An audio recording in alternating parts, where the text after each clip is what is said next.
Good morning, everyone. I hope you're having a good time, public forum. My name is Njeri Mungai. I'm a knowledge management specialist at the WTO, and I'd like to welcome you to this session for service trade to build progress and enhance welfare. Our speaker today and our presenter today is Bouraima. He is our young professional in the Trade and Policy Review Division. And we also have Martin Roy. And I will give each one of them an opportunity to introduce themselves before we go into the presentation. I don't think if the mic is working, I'm not sure. Yeah. Martin Roy, I work in the Trade and Services Division in the WTO Secretariat. Yeah, I'm Bouraima Sawadogo, as Alice said. I'm a young professional within the assigned to the Division of Trade Policy Review Division, WTO here. The mic is not working. It's working? Yeah. It's just for recording purposes. Okay. It's okay.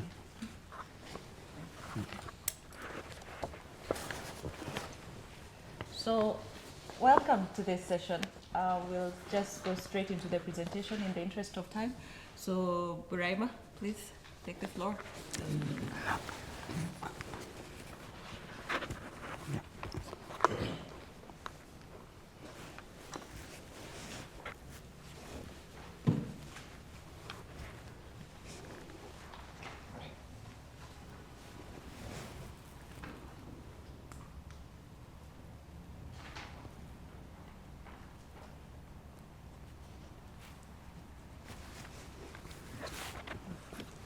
Yep.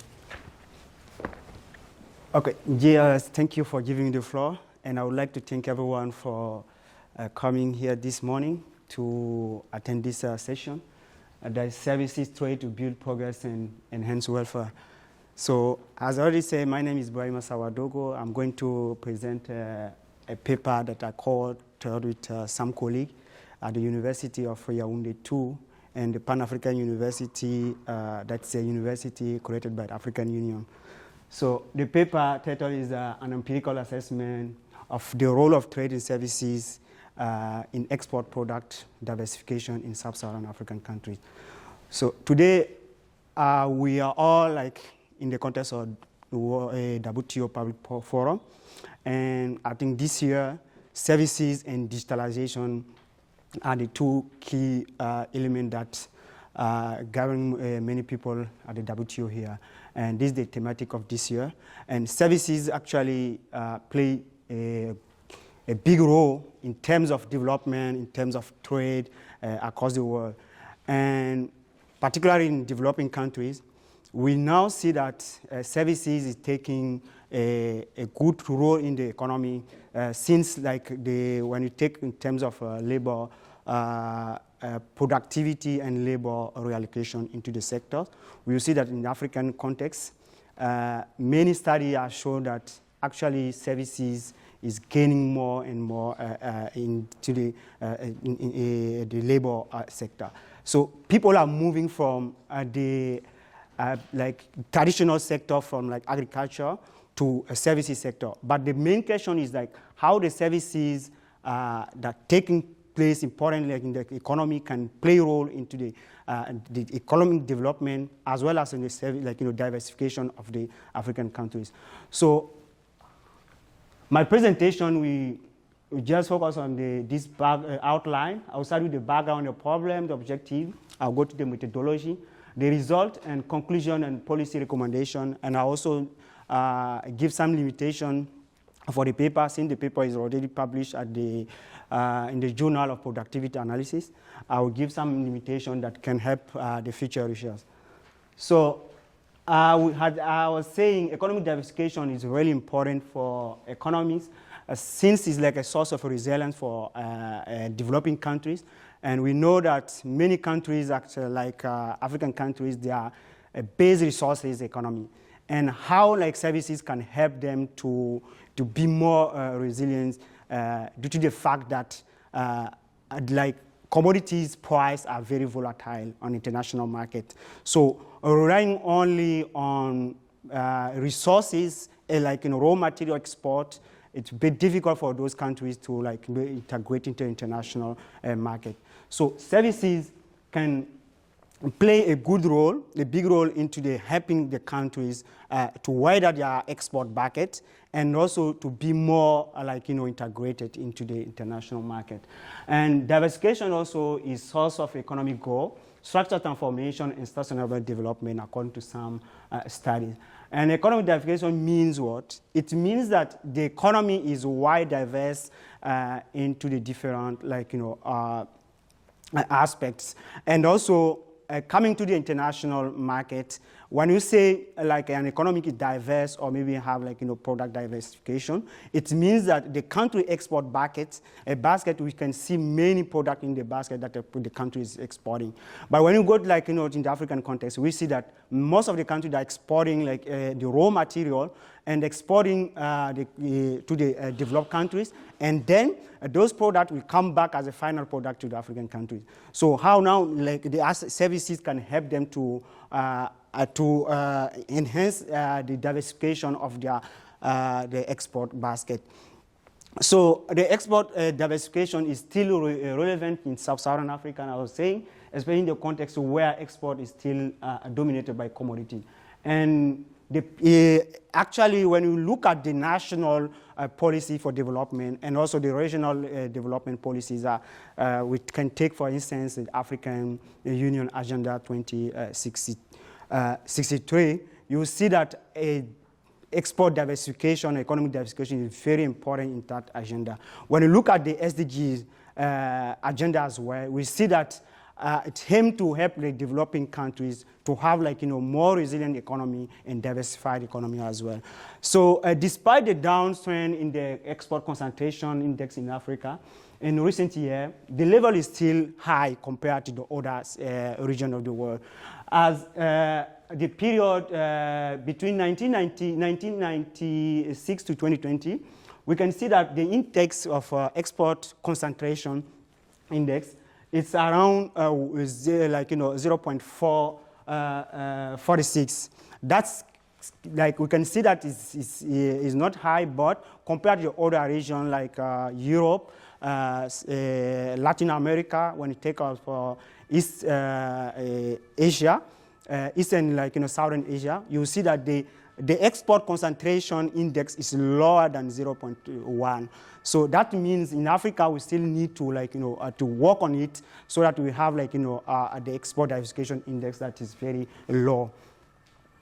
And now the world economy is increasing, characterized by services economy, as we said, and services are taking more important into the export of world export.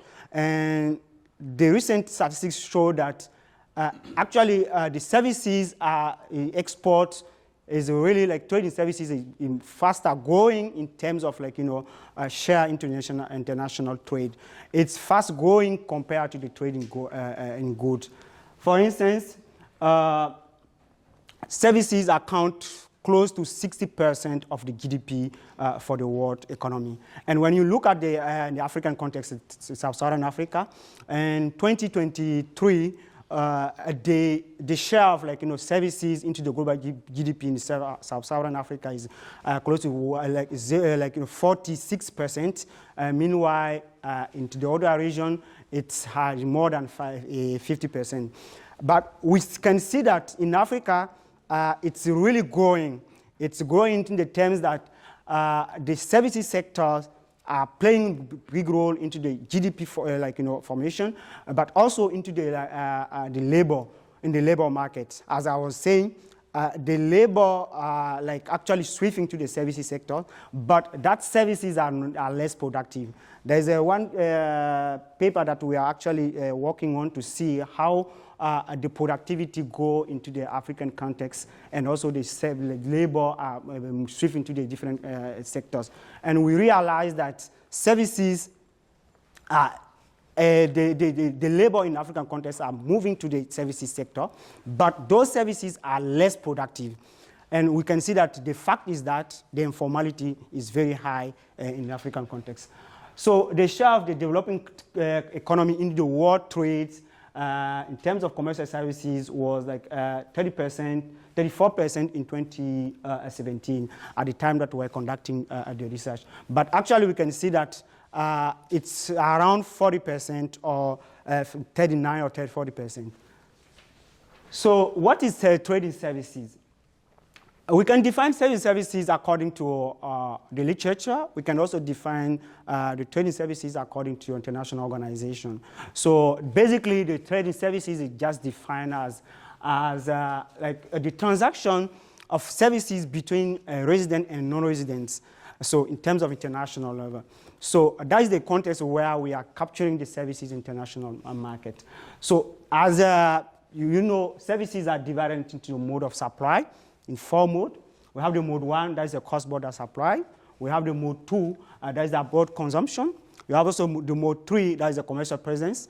And the mode 4 is like the presence of a natural person. That means that someone can like go to deliver a services in the abroad. Like if Burkina Faso, like that's my country, actually we realize that this mining sector is very booming. Like, you know, that's the main resources of the gold sector is of my country. But you're going to realize that most of the people that are working in the mining sector, for those who are like high qualified, they are from abroad, either from South Africa, either from Ghana or India. So that is the part of like, you know, the mode 4, the presence of a natural person. So according to some authors as well, they reference to the GATT definition. Defined trading services has a transaction is basic services including main communication, financial services. We have like intermediation, transportation, while trading non-basic services include most of the other categories of services. So the empirical and analytical study on diversification have long focused on the structure and dynamics of trading goods. Meanwhile, trading services are lag behind. Trading services, like, you know, are not really documented in terms of research, and like most of the case on the African context, analytical work exists that trying to analyze how like opening the services sector can help African countries to develop. But yet now, we don't have a lot of empirical research that can capture the real effect of the trading services on the real activities. So the premise of theoretical foundation of the trading services can go back to the classical school. Like I would take an example for Adam Smith. That was the first one that's trying to give like a negative, I would say for my own like understanding, a negative aspect of services. Because Adam Smith was saying that services cannot be compared to goods. Because for him, services is a kind of activity that while you deliver it, it's very difficult, like, you know, to have a real impact of it. So it perishes at the time that you deliver it. So for him, services cannot be like, you know, and can't take, the country cannot rely really on services to develop. But with the time, in 1918, we have also some authors like Foch and Beaumont, they came up again to try to highlight the fact that services sector are less productive. And those who are working in the services sector, while there is the economic welfare that they gain from the, like, you know, the economic development, it's because of the manufacturing sector. So service sectors are less productive. So, but after that, we realized that the literature now came out to try to see that services actually cannot lag behind. We cannot like leave the services like that. Services are growing, the fast-growing part of the, you know, international market, and also they are playing an important role into the development. So that's why in African context, we realize that services, yet, for some countries, they are relying much more than on services like tourism and also on telecommunication. So now the question is how the services can help African countries to develop their export buckets, like, you know, in terms of international market. So the study intervened in the context where there is a need for empirical investigation into the relationship between trading services and dynamics, and also this export diversification in the services sector in Sub-Saharan Africa. the study give the the dimension of the trading services on export diversification. It allows us to have an holistic view of the services on the economic diversification. And also another advantage of the study is also that it highlights the role of tourism sectors. We try to capture the individual effect of the tourism sectors, since there are many countries in African countries that rely on services sector. So through this paper, we are able to to isolate the marginal effect of the tourism sector on the economic diversification. And we realize that according to the literature, tourism is a great driver for diversification, in the sense that while a country captures able to get a lot of inbound in terms of tourism, like many people come to visit the country, and it will have a real impact on the demand, in the demand side. So when the demand side is high, it means that there will be now a side effect of the the preference of diversity in terms of product. So countries are now forced to to make innovation, or maybe to produce more and to introduce new product into the consumption locally and also international market. So this is the transmission channel of the trading services on export product diversification. As you can see, trading services can help enhancing productivity and competitiveness. Trading services also can help facilitating countries to integrate into the global value chain. And it also helps upgrading human capital. That's very important. You now know that India is actually the most, in terms of reference internationally, that's the most developed country in terms of service providing. So participating in the trading services can help a country to develop a human capital. That's a very important essential as well to have a greater part in the international market. So it also helps boosting technology and advancement. And also it have an effect on the export diversification through reducing market barrier. That's very important, that we see later. And it also it's help it's have an effect on the diversification through improving market information and market access.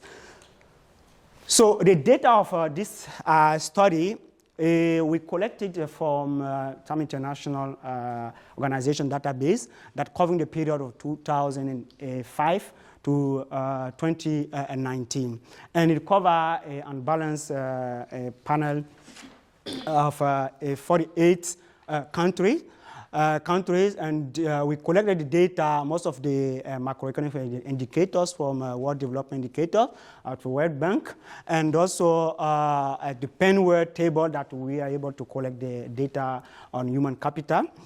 And also we collected most of the trading services data from the balance of payment on international investment position manual, the edition 6, that is available on the UNCTAD website, and as well as the World Trade Organization. But we collected mostly from the UNCTAD database at the time we were conducting the research.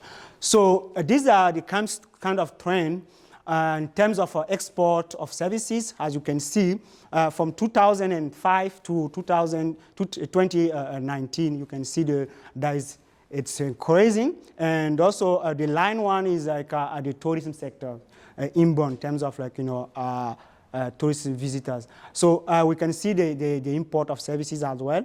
But here we can see the third graph show the evolution of the Herfindahl-Ishmael index that capture the export concentration index. There you can see that sub-Saharan Africa and Northern Africa are the main region that still have high index in terms of export concentration. And the green one, the last graph show the annual average of tourism inbound in terms of number of visitors in some African countries. And you see that South Africa is the main country that capturing a lot of tourists in terms of it's around 12 million. So Here you can also see the correlation between our main indicators and the concentration, export concentration index. You can see that there is a negative relation between the traditional services and the export diversification index, as well as the modern services. So they are the disaggregated one, and you see that most of the case there is a negative correlation. The negative correlation is means that the more the country exports the services, the more it reduces the concentration of the export basket. So it means that that's the expected one. But when you see the import side, it means that there is a positive correlation. It means that the more the country are importing some kind of services, the more it increases the concentration. That is quite weird. But I think we realize then that the fact is that most of the services that African countries are importing, they are high capital, like, into the high capital intensive sectors like mining sectors or these things. So it's very difficult for them to use that one as a tool for them to, like, to diversify their export markets.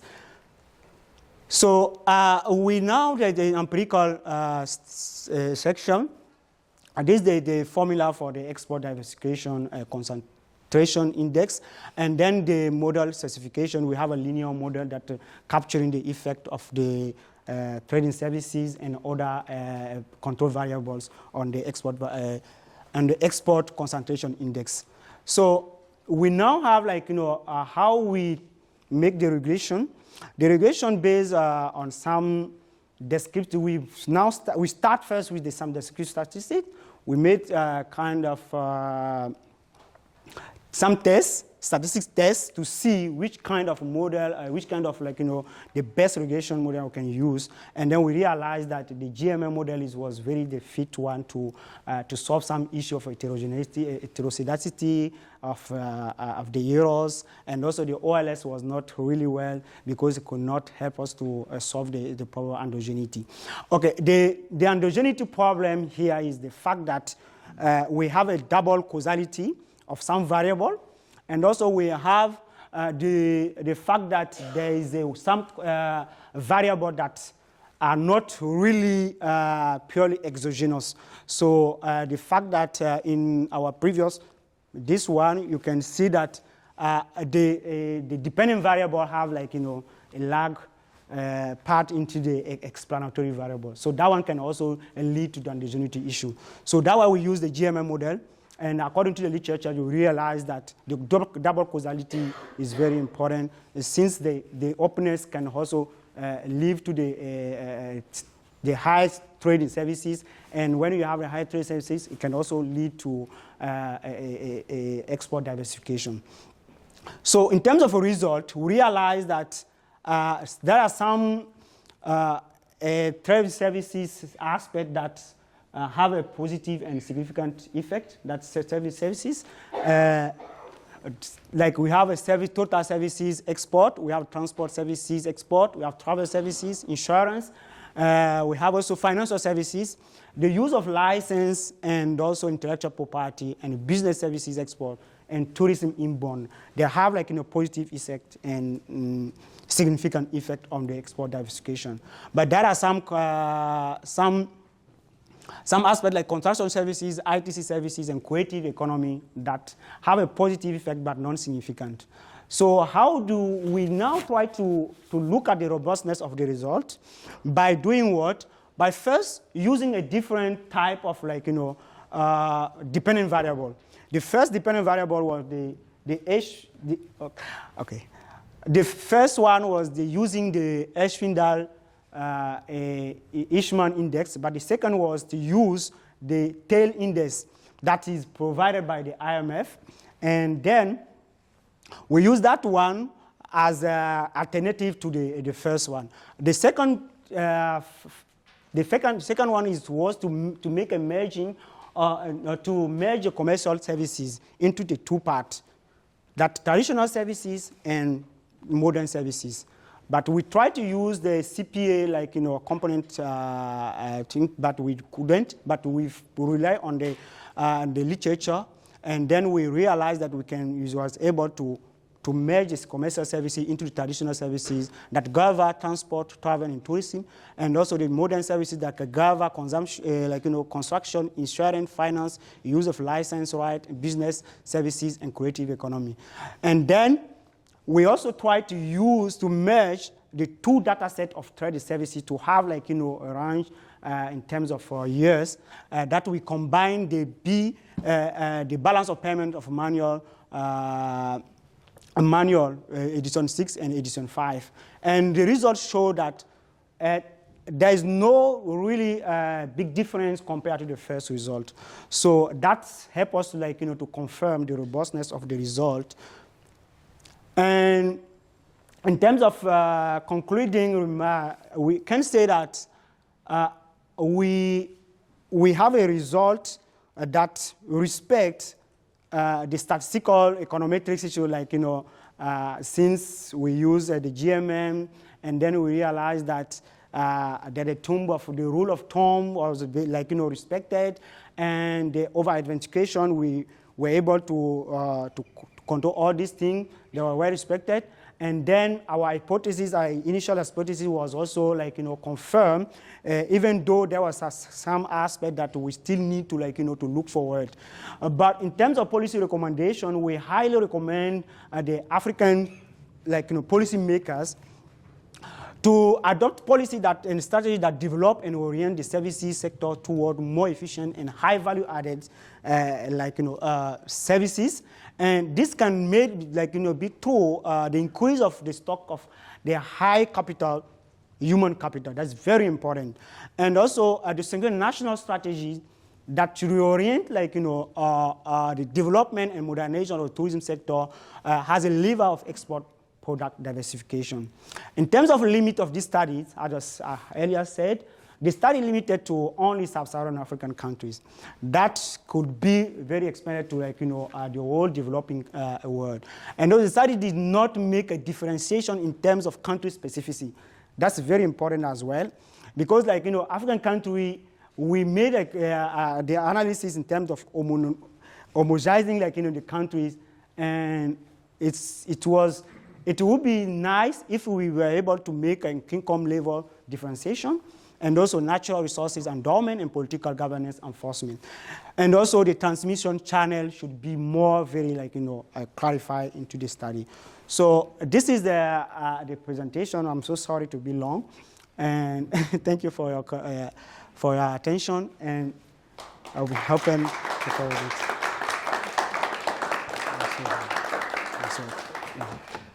Thank you so much, Bouraima. We really appreciate the presentation. It's, I hope, well understood. Now I will hand over the floor to Dr. Martin Roy, who will provide a contextual analysis of the presented research with regards to the framework of the WTO services trade. Thank you. Well, I'll be brief. I think it's a very good paper and very interesting topic and presentation. I think obviously there is interest in these kinds of studies in relation to the work that is being done in the WTO, because we've heard, and it's probably something you have heard during this public forum, more and more the world is shifting, or the global economy is shifting more and more to services in terms of jobs. About half of the workforce worldwide is in services sectors. In terms of GDP, the increasing contribution of services to GDP for economies at all levels of development. And that shift to services is also happening in trade. So services is increasing its share, in world trade. Services has been the most dynamic component of world trade in the last 10, 15, 20 years. And it is also becoming more important for developing economies. And this is, and developing economies is where services trade is growing the fastest. And so this shift towards, in economic terms, towards services, in trade, in the global economy, sometimes does not seem accompanied by a similar shift in policy attention. You know, the economy is going towards services, but when you talk about trade domestically or internationally, the focus is not often on services. And it's also the case in terms of research and academic discussions and empirical studies like the one Bouraima has done. And this kind of empirical research is important to foster these types of discussions on services nationally and regionally.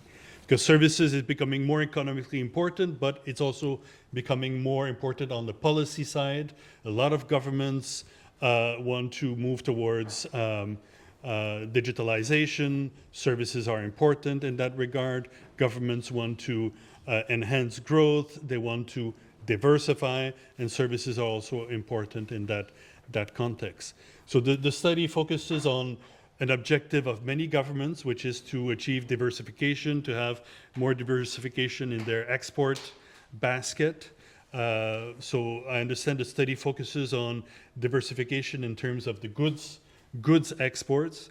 And so what is the impact of services trade on diversification of goods exports? And that's something that I think is very interesting because there's a limited literature on that, and certainly on services even more limited when we look at the impact of services trade on goods exports diversification, and even more so when we look at specifically at Africa. So this is a very interesting contribution. We need more research, more empirical research on these kinds of topics. Data is limited, but it is improving, so it was a very good use of this kind of data. So maybe just to, I know you may want to have questions and intervene, so maybe just a few questions for you to pick up on. So the study looks at, and you find empirically that there's a link between services exports in African countries and export diversification of the goods basket. But can you tell us a bit more, beyond the empirics, what do you think explain, and you touch on some aspects in the paper, talking about tourism, talking about financial services, but what is the mechanism, do you think? I mean, why does, greater services exports by some countries lead to more diversification on the goods export side? And also related to that, why exports and why not services imports? And you also touch on that on the paper because, in the literature, you would think that those countries that, are able to access, good services inputs to access to import services that are then used by the companies to be more competitive on the agricultural side or the manufacturing side, you would think that there's a strong link between services imports and diversification of the export basket in goods. But in your case, you find more of a link to exports, and I think it'd be interesting to hear what you think about that.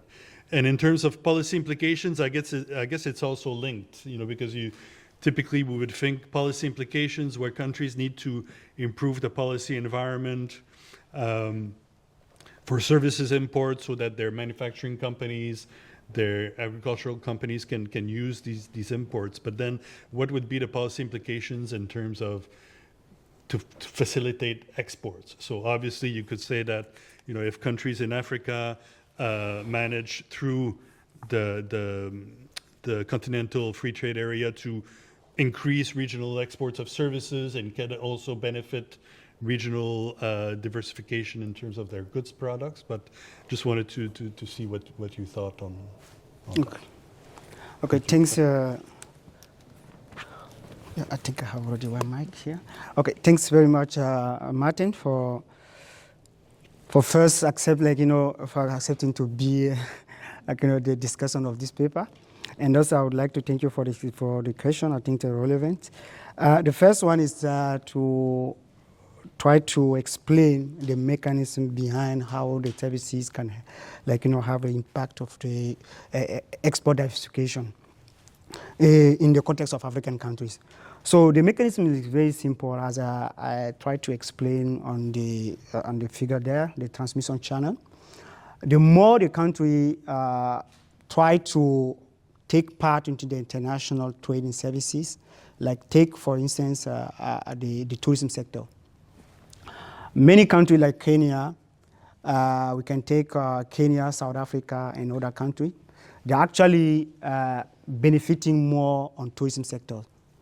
And when the country, gets many visitors, it's kind of stimulating the demand side. And the more the countries are able to produce more, and they're able to innovate, and they're even they are obliged to innovate, because the more they import, international tourism come to the country, they will be able to ask new products that were not in the country. So the country is able now, obliged to innovate, to produce new products that now be consumed nationally, and also be able, to export the surplus. So that's a way of, pushing the country to get a more diversified economy.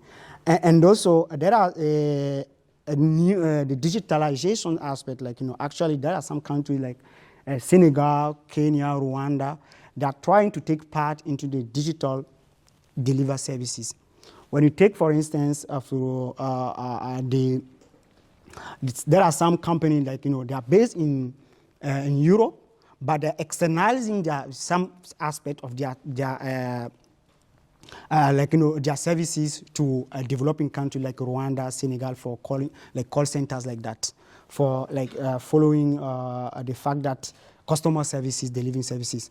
So the more the country is able to to provide or maybe take advantage of this kind of thing, it helps the country as well to diversify its export buckets in terms of merchandise trades, because the country is forced now to invest into the human capital, to have a high skills of people that are able to integrate the industries, and also to have a productivity into the industry to produce more. So, and why we focus on the export side and also not the import side.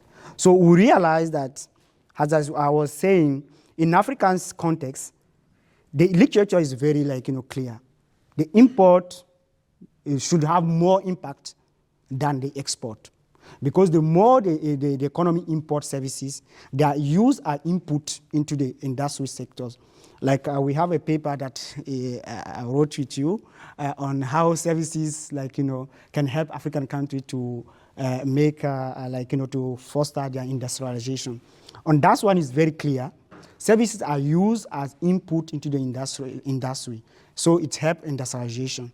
And then, therefore, when there is more industrialization, they will have a diversification of the export basket. But in African case, most of the countries, they are based on a resource like mining sectors, extraction. That is high capital intensive, and also most of the case, the input that the company that are using in the industry, they are intra-branch trade within the country. So that's very difficult. And the domestic regulation in Africa make more difficult to import services than export services. That's why when we make the comparison into international basket, we see that the export services that, when I show the trend, we see that transport services and transportation, like travel services and transportation, are the main component of African export of services. When you talk about travel services, it's kind of the products that the visitor come and they buy at the airport, all these things. They are not account international balance of payment, so they classify that one as travel services. So that's why for African context, it's very difficult to capture the import side, the effect of import side. But I think we need to go beyond that to look for maybe at the intra level, intra-industry level, to see how the industries are capturing the services there and the effect on them. And how the policymaker can policy implication. Yeah, as I was saying, African countries, they really need to have first, they need to collaborate in terms of coordination on the services sector, policy designing and policy implementation. In the context of AFCFTA, we have now the protocol for trading services that is adopted, and we really hope that many countries, they will now try to internalize it at domestic level and to try to reduce the domestic regulation in terms of services. If you go to the trading services, in terms of a restrictiveness database, you will see that there are some sectors that really have high barriers in terms of import of services. So they really need to work on harmonization of policies and also the enforcement for national domestic policies in terms of liberalizing the services sector. And also there are some sectors that are still protected. They need to liberalize more and also to cooperate. So that's the answer that I can give. Thank you so much to Dr. Roy and Bouraima. I think now we can open the floor to take a few questions. We'll start here, then here. Please, the ladies first. Ladies first. Perfect. Thank you. I'm Professor Jane Kelsey from the University of Auckland in Aotearoa, New Zealand. It's always great, and I'm a retired professor, so it's always great to see young scholars doing their work and sharing it, so thank you very much indeed. You finished with a question there about how replicable this might be in other places. And I've just finished a year-long project in the Pacific Island countries looking at that very difficult set of questions they have about how to do value add to the resource base that they have, especially fisheries and forestry and minerals, and diversification away from some of their services areas such as tourism, which are very vulnerable, both from COVID and from the climate crisis. So I wanted to ask you a question coming out from that research, because what we found on the ground there, and I know you're an economist, which might be a slightly unfair question in terms of your methodology, but what we found on the ground was that the things that they were needing to be able to do that value add were more joint venture investments, more tech transfer that wasn't on purely commercial bases, local processing requirements rather than the products just being shipped off, obligations to train their own workers, especially in the higher skill bases, issues around infrastructure, transport, shipping,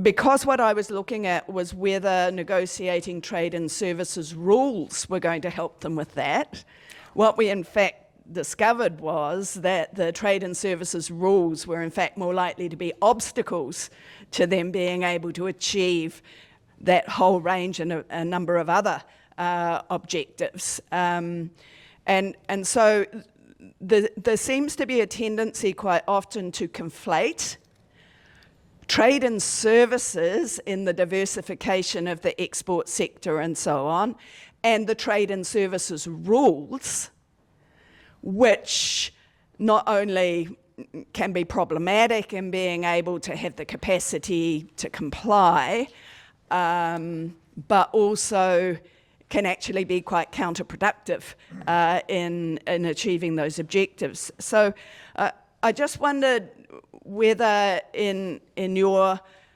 thinking, and as I said, I know this is a bit outside the methodology you were using, but you did include the trade and services rules and the modes and so on. So how might you connect the research that you've been doing there to these kind of empirical on the ground problems? And yeah, so sorry, that's quite a long question, but it needed a bit of context to get to the end point. Yeah. I don't know if I can just reply. Okay. Okay. Thank you very much for your question, and also for the contribution as well. So, if I got your question, is like how, from our experience, how can we combine the regulatory aspects of the services into the empirical aspects? Yeah, that's very important. In the fact that in this study, we didn't take into account the regulatory aspect. We focus on the value of services export and how the correlation are in terms of the value of export and to the export of goods diversification. But looking at the perspective of capturing the regulatory aspect of services is very important, as I was saying, as a policy recommendation. The enforcement of the rules that can enable more flows of services is important into the African continent and and developing areas. So the more the countries have domestic rules that are really open, since most of the countries they are still protecting some sectors. And that is very difficult for international supply of services to supply. So the more we work and look at the reason why those countries are still protecting the sectors, can help us with understanding their export diversification aspects. And you look at in Africa, the World Bank in 2020 released a report showing how the AFCFTA can help African economies to enhance their trade between themselves and also within the world.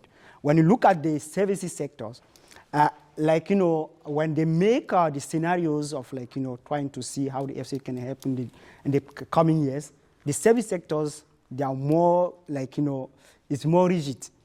And the reason is the regulatory aspect, because they don't have harmonized policies. They don't have the collaboration is not really high like that. And when you go to the African Union's digitalization strategy that they adopted recently, they show that if African countries, they don't collaborate in terms of national law enforcement or regulatory aspect, it will be difficult to to have a proper digitalization in Africa. So that's very important. So your question is very important in the sense that the future research, we can try to maybe use the STRI, that is the Service Trade Restriction Index, that capture the regulatory aspect of services to try to make the analysis, or maybe try to analyze with the diversification or maybe other aspect of economy. Sorry. Thank you. First of all, I think really the trade in services has been a problem for a lot of economists to accept that this is part of real trade as such, because we for many years use the term invisible trade, so in order not to really mix it up with the physical material. The trade in services, or services in general, has got an element which is a unique, more unique because it's not measurable that much and there are no rules properly, is the intellectual rights associated with the services. How you intend to handle this or develop a policy which relates to this for the African countries, knowing that really we, not African, all the developing and the lesser developed countries, the rules are really there not to be observed, to be broken. And this requires, services requires really the intellectual rights to be preserved for those who have really developed that particular service. Thank you. Okay, thank you for your question. I think that it's really important for African countries to maybe even not African countries, developing countries, to understand that the protection, actually we are in the world of opening economy. And actually most of the African countries, they are part of WTO. And the WTO, they have a commitment. And the more they enforce, like, their commitment to regarding the services sectors, the more they can also take advantage of the international market transmission channel. Like, there's the transfer of technology in terms of, like, So there are some sectors that are very critical for some African countries. And they don't want to really open it. We do understand that. But the first thing is that they should work more on human capital. And then once they have, like, the human capital that's well-trained and that is able to deliver proper services, and they can more compute. That's the thinking of many African countries now. But should we wait, like, to have a human capital that is more competitive in international market before we open our economy, like, in terms of services trade? Or should we go, like, open and try to see if international exchange and the benefit from, like, transfer of technology and exchange can also help them to improve? So I think they can go on the gradual level, try to open that as less critical to the most critical, and making, like, some commitment in terms of, like, the level of development. So I think even like in the WTO, they have this kind of scheduling things. They can try in AFCFTA as well. When you go to the AFCFTA, countries decide, okay, which kind of sector they are going to open for these coming years, and also these are allowed that we can make. And so I think they can base on that and try to work on it and take advantage of trading services, participating in the trading services, and also trying to enforce their local policies to have a human capital that is able to compete, and also to not, like, what, like, many countries actually, when you take for instance West Africa, there are many companies that, like, working in the mining sectors, and most of the workers, they hire, like, experts that are from abroad. That I was saying, Canada, India. We have also within the African context, we have South Africa and Ghana, all this. So, but most of the time, they used to have, like, kind of like differences of many kind of strike on the sectors, because the local population, they think that people come from abroad to take their own resources and also take this good salary and go back. But that's now the problem. So the country must now work to leverage, like, the services sector, those who are moving to the service sector. Because actually we see that most of the countries, people are moving to the service sectors. As our study on the productivity analysis, we realized that the shifting in Africa is very, like, amazing. From the historic, like, economic story, we realized people move first from agriculture to manufacture, and then from manufacture to services. But in Africa, people move directly from agriculture to services. And which kind of services? Informal sector. So they are not able to, like, to deliver proper services that can be competitive on international market.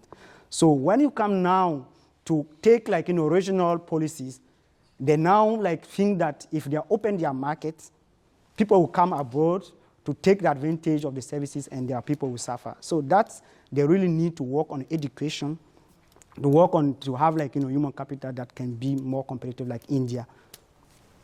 Thank you. Questions? Let me start here, then here. Hi, thank you for the interesting presentation. My name's Simon Hookins. I work in the UK's Foreign Office in London on our economic partnership agreements, and I have a focus on Africa. So the policy interventions you're describing sound like they would normally sit in the domestic policy regime, and working on international trade policy, I just wondered what role you thought, if any, our trade agreements or trade agreements could play to support that building of human capital, or if not through trade agreements, what interventions do you think on, like, an international level and through trade policy we should be looking to prioritize? Thanks. Okay, thank you for the question. I think there's a kind of, like, this kind of policy that's already there, because when there is an agreement, there is also, they used to have, like, specific for developing countries to not, like, combine everyone in the same basket.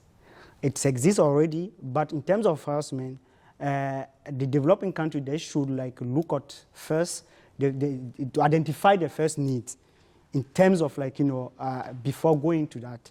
But most of the case, they have it. But in terms of like, implementation, that's now the difficult. They'll make a commitment saying, okay, for the trade and services, we are going to liberalize like, this sector by this year. But you realize that the more they are running to the years, they're difficult to like, to implement the real policy. That's the tricky part. So I was saying that the most important for African countries now, the human capital. It's really the human capital. Because most of the African countries, we go like, I will take like, kind of thing. You go, most of the young people in Africa now, they are really good of using social media, going to TikTok, design like, video posting, all these things. But most of those services, they don't know the services, right? But it's from abroad, right? Designed by like, China, India, and also the people there. African is like, the youngest population in the world now. And by 2050, Africa will be like, most of like, maybe more than China. So how can we take like, the digital dividend in Africa? It means we need to train people.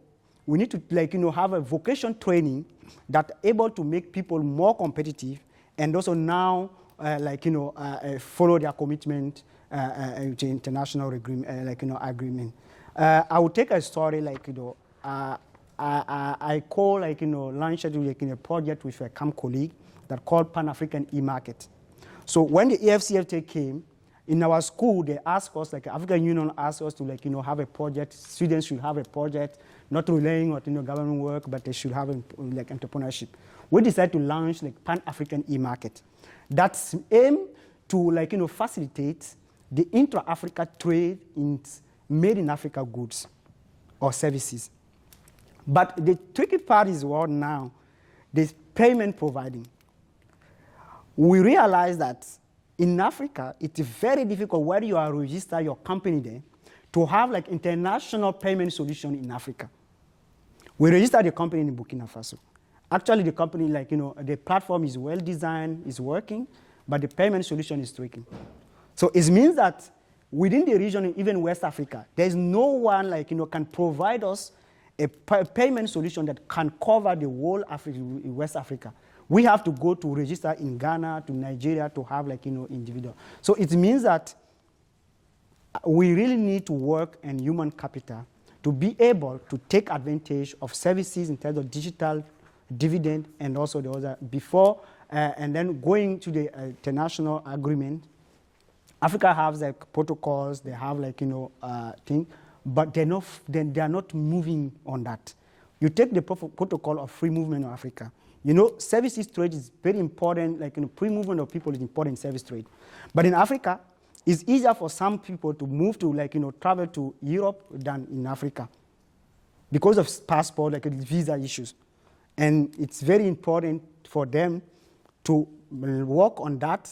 First, a protocol of like, free movement on Africa, and also to enable people to move like, very fast in like, easier in Africa to enhance the services. So back into your question, I would say they should work on human capital, emphasize that. When you go to the, RTS, they should emphasize the need for training, like, technical assistance. And then developed country can help them in that, and then they can move forward. Yeah, thank you very much. My name is Tilman Kupfer from Corporate Consult, and I'm sorry that I came late, and maybe you covered already that question, which I'm going to raise, because there's also the domestic regulatory principles, because services are very highly regulated, and that maybe also goes back to your aspect about human capital and good training.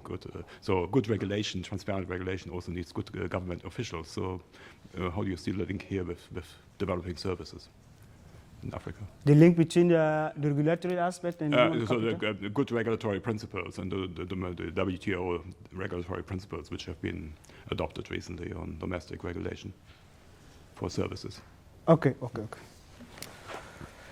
I think that aspect is a very legal aspect, but yeah, the good regulatory the principle of the services.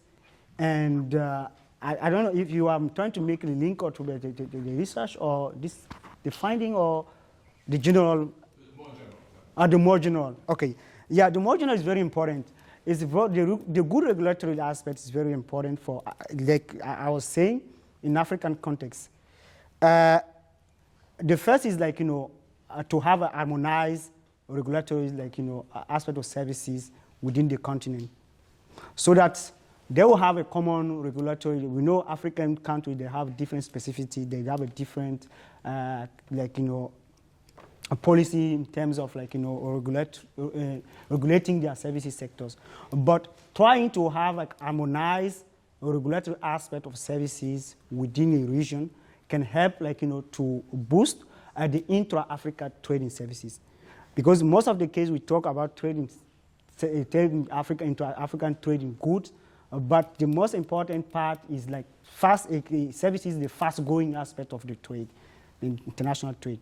And having a harmonized regulatory framework within the region can help them to exchange. And at an international level as well, the fact that the countries are able to, like, to domestic the international standards in terms of regulation can help them to more integrate into the international trading service and take advantage of that as well. So I think it's very important for them. I don't know if I was, yeah. Hi, Bouraima. Thank you so much for the clear and interesting talk. My question is based off something you already hinted at, and that's how African economies are kind of skipping the traditional economic progression of going from agriculture to industry to straight from agriculture to services. Yeah. And I guess my question is, if we're skipping one of these important steps, that should impact diversification, because we're missing a big industry in that. Yeah. And do you think that's manageable with, like you said, investments, correct investments into human capital? Or do you think Africa should also pursue more industrial progress in line with also services progress? Yeah, thank you, Osama, for the question. It's a very good question. It's very important, as you mentioned, like, African country, actually, as I was saying, they are skipping the traditional way of developing. So when you take the literature, you realize that there's a step by step from agriculture to manufacturing, from manufacturing to now services. That is how the developed countries pass through. But in Africa, it's quite different, and it's a very deep, important for African countries to go back to the diversification. To industrialization. When you look at the trend of manufacturing sectors in Africa, the paper I wrote with Martin, showed that in the early after the independence period of African countries, there were kind of industrialization in Africa. The share of the manufacturing sector in GDP was above 20%. But from that period to 1917s, when they move now to the opening economy, all these things, the manufacturing share of into the GDP is now declining. It's actually less than 20%. It's around 14, even though it's trying to to grow up, but it's around 14, 15. So why? Because Africa, the industrial park was not really ready to to face the opening of international markets. So now what is the way forward? The AFCFTA is now there. It can help African countries to boost the intra-Africa trade, and because literature show that the intra-Africa trade is most of the manufactured goods. So that can help them to have a wider market between themselves, to produce more. Those who have high skilled workers, they can attract more investment and to develop new industry that can now help them to to leverage the diversification. That's very important for them. So they really need to go back to the industrialization. I don't know, tell them to go back to follow the same step developed countries, but the industrialization is very important for Africa, and the AFCFTA will be like, a driver for them if they really make it work well. Yeah. Thank you so much, Bouraima. Thank you, Dr. Roy, for the presentation today. I don't know if there are any more questions. We only have like 2 minutes left in the session, so probably I'll invite Dr. Roy to just give a summary of anything they'd like to say. Yeah. No, I think we had a good discussion, so thank you for your questions. Very interesting research, and I look forward to seeing more of this research, which focuses on Africa and on services, which is a topic that is of interest to a lot of people in the region, but also here in the WTO, and thank you for that and for your participation. Thank you. Bouraima, final remarks, Yeah, key takeaways? I would just thank the audience for the presence, and I really like the questions, so we're more interactive. And those who can catch me up after, I'll share the document with you, or if you have more questions, can discuss with you later. So thank you for your presence. Thank you, everyone. Have a good day.